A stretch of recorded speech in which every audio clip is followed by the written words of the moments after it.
Hi అండి, అందరూ ఎలా ఉన్నారు? నేనైతే చాలా బాగున్నాను. This is Madhuri. Welcome back to my channel Madhuri vlogs. ఈరోజు వ్లాగ్ ఏంటంటే పన్నీర్ దమ్ బిర్యానీ అండి. సో పన్నీర్ దమ్ బిర్యానీ చేశాను ఈరోజు. నేను మా ఇంట్లో స్పెషల్ అనమాట. సో మా బుడ్డి వాళ్ళకి చాలా ఇష్టము ఈ పన్నీర్ దమ్ బిర్యానీ అంటే, అందుకోసం అని చెప్పి ఈరోజు అయితే వండేసాను. సో ఆ ప్రాసెస్ ఏంటి, ఎలా చేసుకోవాలి, నేను మొత్తం మీకు చూపిస్తాను. మీరు కూడా మీ ఇంట్లో ట్రై చేసి ఎలా వచ్చిందో మాకు కామెంట్ చేయడం మాత్రం మర్చిపోకండి. దీని కాంబినేషన్గా మటన్ ఫ్రై చేశానండి. మటన్ ఫ్రై బ్లాగ్ ఆల్రెడీ నేను పోస్ట్ చేశాను. సో వెళ్ళి నా ఛానల్లో ఒకసారి చెక్ చేయండి. చెక్ చేసి ఇంట్లో ట్రై చేయండి. సో ఇంకెందుకు మరి లేట్, వెళ్ళిపోదాం ఆ బ్లాగ్లోకి. పదండి మరి.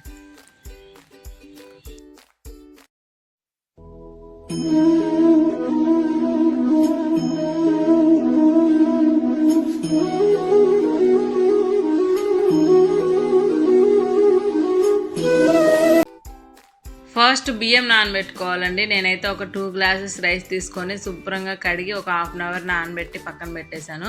ఎందుకంటే నానితే బియ్యం బాగా పొడి పొడిలాడుతూ రైస్ మెతుకు అంటుకోకుండా చాలా బాగా వస్తుంది.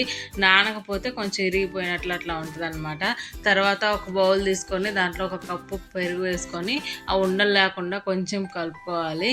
ఆ తర్వాత మనం ఒక 200 గ్రామ్స్ పన్నీర్ ముక్కల్ని ఇట్లా క్యూబ్స్ లాగా కట్ చేసుకొని ఆ పెరుగులో వేసేసుకొని ఆ పెరుగు మొత్తం పన్నీర్కి పట్టేలాగా కిందికి పైకి టాస్ చేసుకుంటూ కలుపుకోవాలండి.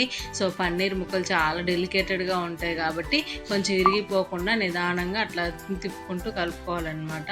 అలా టాస్ చేస్తూ కలుపుకుంటే ఆ పెరుగు మొత్తం పన్నీర్ ముక్కలకి పడుతుంది. చాలా బాగుంటుందండి ఈ పన్నీర్ దమ్ బిర్యానీ. సో తప్పకుండా ఇంట్లో అందరు ట్రై చేయండి. సో చిన్నపిల్లలు ఉన్న వాళ్ళైతే మంచిగా ఇష్టంగా తింటారనమాట. వాళ్ళ ఆఫ్టర్నూన్ లంచ్ కొంచెం ఏదైనా కొంచెం స్పెషల్గా ఇష్టపడతారు కదా చిన్నపిల్లలు. సో వాళ్ళు కొంచెం సర్ప్రైజ్ చేసినట్టు ఉంటుంది. మీరు ఇలా వండి పెట్టండి ఒకసారి.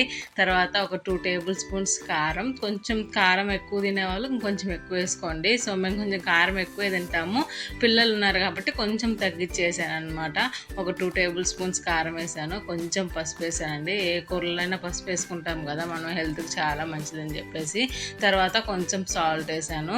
మన టేస్ట్ తగ్గట్టు మీకు ఎంత పడితే అంత వేసుకోండి. నేనైతే ఒక 2 టేబుల్ స్పూన్ సాల్ట్ కూడా వేసేసి ఈ ఉప్పు, కారం, పసుపు పన్నీర్ ముక్కలకి పట్టేలాగా ఒక 2 మినిట్స్ కలుపుకొని దీంట్లోనే కొన్ని ఫ్రైడ్ ఆనియన్స్ వేసి కలిపి ఒక ½ అన్ అవర్ పక్కన పెట్టేసుకోండి, మ్యారినేట్ చేసి. చాలా బాగుంటుంది. సో నేను ఆ క్లిప్ మిస్ అయిందండి, ఫ్రైడ్ ఆనియన్స్ వేసింది. ఫ్రైడ్ ఆనియన్స్ కూడా వేసేసి కలిపి పక్కన పెట్టేసుకున్నాను. ఫస్ట్ మనమైతే రైస్ని ఉడికించుకున్నాము. దానికోసం ఒక కడాయి పెట్టుకొని ఒక 2 పచ్చిమిరపకాయలని అట్లా చీలికలుగా కట్ చేసి వేసుకున్నాను. తర్వాత నా దగ్గర ఏ బిర్యానీ దినుసులు అవైలబుల్గా ఉంటే అవన్నీ వేసుకున్నాను. ఇవే వేసుకోవాలని ఏం లేదండి, మన ఇంట్లో అవైలబుల్గా ఉంటే అవి వేసేసుకొని బిర్యానీ మనం చేసేసుకోవచ్చు. చాలా బాగుంటుంది. సో అవన్నీ కొంచెం వేగిన తర్వాత కొంచెం పుదీనా కూడా కట్ చేసి వేసానండి. పుదీనా చాలా ఫ్లేవర్ వస్తుంది ఈ బిర్యానీలో. సో అది ఒక బాయిల్ అయినప్పుడు వాటర్లో ఆ స్మెల్ కానీ చాలా బాగుంటుందండి. సో హెల్త్కి కూడా చాలా మంచిది. ఎక్కువ తినేవాళ్ళు కొంచెం ఎక్కువ వేసుకోండి. సో నేను కొంచెం కొత్తిమీర కూడా వేసేసి ఇవన్నిటిని మంచిగా వేగనిచ్చాను అనమాట. కొంచెం వేగిన తర్వాత వాటర్ వేసేసి, వాటర్ బాయిల్ అయిన తర్వాత రైస్ వేసుకుంటే చాలా బాగుంటుంది ఫ్లేవరు. అందుకని నేను వీటన్నిటిని కొంచెం వేగనిస్తున్నాను. సో ఇవన్నీ మంచిగా వేగిపోయాయండి. పుదీనా, కొత్తిమీర అన్నీ చక్కగా వేగిపోయాయి. ఇప్పుడైతే నేను ఒక 2 గ్లాస్ బియ్యం తీసుకున్నాను కదా, 2 గ్లాస్కి నేను ఒక గ్లాస్కి 1.5 వాటర్ అనమాట అట్లా తీసుకున్నాను. సో ఎసురు అయితే పోసేసుకున్నాను. దీంట్లోనే మన రుచికి తగ్గట్టు సాల్ట్ వేసుకోవాలండి. సో ఈ వాటరు మనం టేస్ట్ చేసినప్పుడు సముద్రం వాటర్ లాగా ఉప్పగా ఉండాలన్నమాట. సో అట్లా ఉంటే చాలా బాగుంటుంది, బాగా వస్తుంది రైస్ కూడా. సో నాకైతే సరిపోయింది సాల్ట్. చక్కగా అన్నీ వేసేసుకొని ఆ వాటర్ని తెల్లగా ఆగనిచ్చాను అనమాట. తెల్లగా ఆగిన తర్వాత రైస్ వేసుకుందాము. తర్వాత ఈ వాటర్ కాగేలోపు మనం పన్నీర్ని కొంచెం గట్టిపడే వరకు ముక్క ఉడికించుకోవాలండి.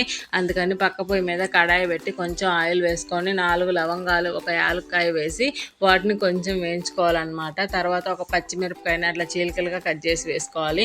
తర్వాత ఒక 2 మీడియం సైజ్ టమోటాలను కూడా అలా చిన్న చిన్న పీసెస్గా కట్ చేసి వేసేసుకొని అవి ఆయిల్ సపరేట్ అయ్యేంత వరకు ఉడికించుకోవాలన్నమాట. టమాటా మంచిగా మగ్గిపోయి ఆయిల్ మొత్తం సపరేట్ అవుద్ది, అంతవరకు ఉడికించుకోవాలి. చూసారా, ఇట్లా ఆయిల్ మొత్తం సపరేట్ అయిపోయింది కదా. సో అంతవరకు ఉడికించుకోవాలన్నమాట. చాలా సింపుల్ అండి ఇది. 15 to 20 మినిట్స్లో చేసేసుకోవచ్చు ఈ బిర్యానీ. చాలా ఈజీగా చేసుకోవచ్చు. సో అంతే టేస్టీగా ఉంటుంది. తర్వాత మనం మ్యారినేట్ చేసి పెట్టుకున్న ఈ పన్నీర్ ముక్కల్ని మొత్తాన్ని ఆ టమోటాల్లో వేసేయాలన్నమాట. వేసేసి మంచిగా మనం కలుపుకోవాలి. సో పన్నీరు ఫస్ట్ స్టార్టింగ్లో చాలా డెలికేటెడ్గా ఉంటుంది, మనం తిప్పేటప్పుడు కొంచెం జాగ్రత్తగా తిప్పుకుంటూ కలుపుకోవాలి. తర్వాత ఆయిల్లో వేగినప్పుడు కొంచెం గట్టి పడుతుంది కాబట్టి మీరు ఎలా టాస్ చేసినా కానీ విరగదు. సో విరగకుండా ఫస్ట్ అయితే ఒక 2 minutes అలా చిన్నగా తిప్పుకోవాలన్నమాట. సో ఆయిల్ మొత్తం అట్లా సపరేట్ అయింది చూడండి పన్నీర్ ముక్కల్లో నుంచి. ఈ స్టేజ్లో కొంచెం మనం కారం అనమాట. సో నాకు కొంచెం సరిపోలేదు కారం, అందుకని 1 టేబుల్ స్పూన్ కారం, తర్వాత గరం మసాలా, 1 టేబుల్ స్పూన్ జీలకర్ర పొడి,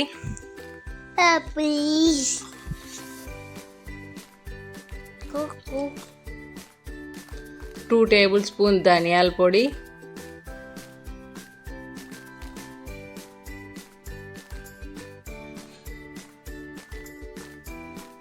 1 టేబుల్ స్పూన్ పెప్పర్ పౌడర్,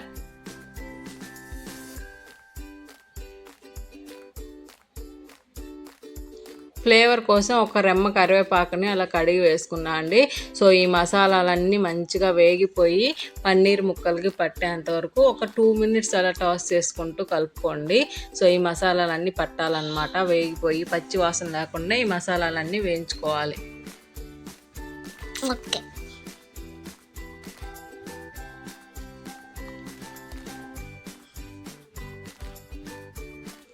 చూసారా అసలు ఎంత కలర్ఫుల్గా ఉందో, చూస్తుంటేనే నోరు ఊరిపోతుంది కదా. సో చాలా డెలిషియస్గా వస్తుందండి బిర్యానీ అయితే. అసలు చూడండి మా బుడ్డిది వావ్ మమ్మీ అంటుంది అనమాట, అది చూసి అంత కలర్ఫుల్గా ఉంటుంది.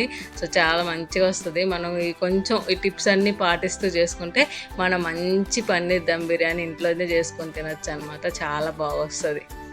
సో ఈ వాటర్ కూడా ఇప్పుడే మరగటం స్టార్ట్ అయినాయండి, ఇంకో 2 minutes ఉంటే మంచిగా తెల్లుతాయి అనమాట.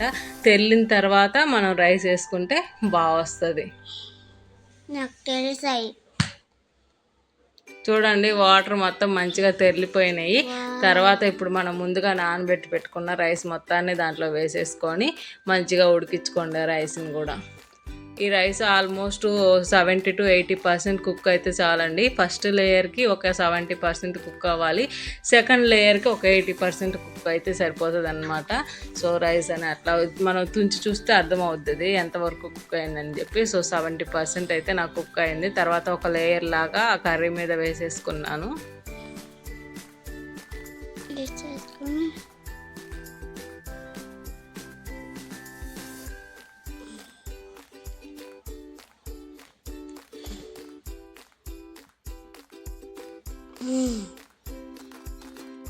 దాన్ని మొత్తాన్ని మంచిగా అలా సర్దేసుకొని కొంచెం బ్రౌన్ ఆనియన్స్,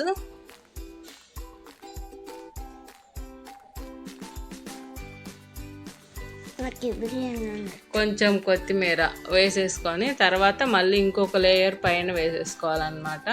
సో ఇది 80% కుక్ చేసుకొని ఇంకొక లేయర్గా పైన వేసుకోవాలి. ఇంకా మిగిలిపోయిన రైస్ని అంతా కూడా ఇంకొక లేయర్ లాగా పైన వేసేసాను. సో మంచిగా అట్లా సర్దేసుకొని మన దగ్గర ఉన్న బ్రౌన్ ఆనియన్స్ అన్నీ వేసుకోవాలన్నమాట.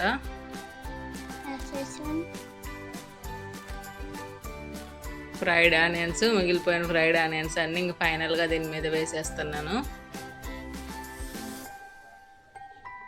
తర్వాత కొంచెం పుదీనా, కొంచెం కొత్తిమీర,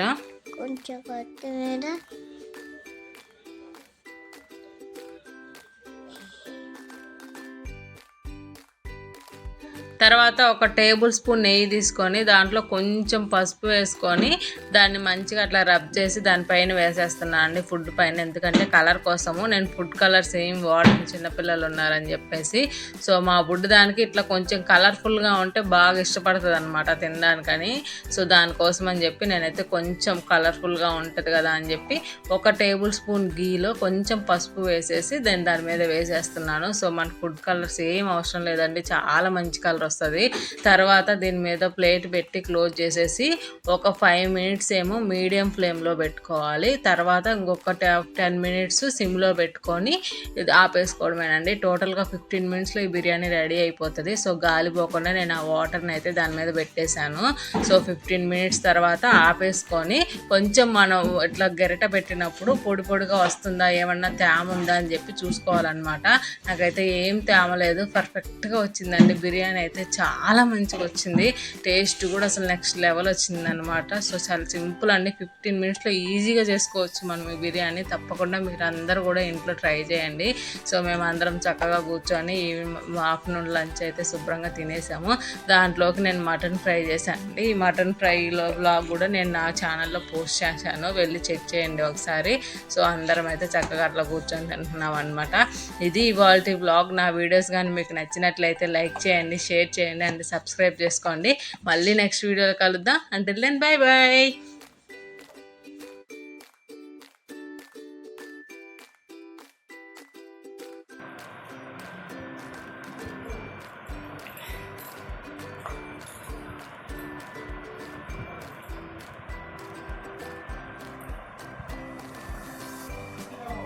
అదే చెప్పా ఇంతసేపు ఉందండి వర్క్.